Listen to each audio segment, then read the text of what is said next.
विजेडी रे सामिल हेबा परे श्रीभद्र जाई महाप्रभु को दर्शन करिसेंती विजेडी नेत्री सुजाता राउत। रत्न सिंहासन रे चतुर्थ विग्रह को दर्शन सहित आशीर्वाद लाभ करिसेंती। एथिसह पार्श्व देवादेवी को दर्शन सहित पूजा अर्चना करिसेंती। सुजाता सहित राज्यसभा सांसद सुभाषिष खुंटिया, काकटपुर विधायक तुषारकांत बेहरा, बीजेडी राज्य उपसभापति सचिदास वर्मा, जिला परिषद अध्यक्ष स्वप्नाराणी स्वाई, सत्यभद्र पूर्वोत्तर विधायक उमाकांत सामंतराय प्रमुख उपस्थित थे।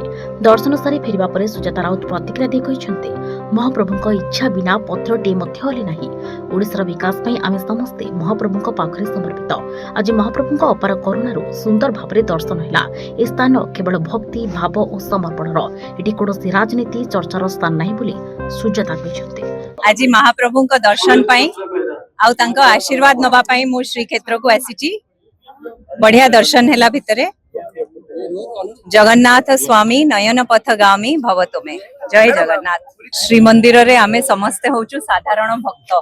आउ की चर्चा करिवा, राजनीति परे कथा हबा। नमस्कार, जय जगन्नाथ। महाप्रभुଙ୍କ इच्छा बिना गोटे पत्र भी हली परिबनी, सेति पई तांको सबु समर्पण। Bureau report हिरांचल।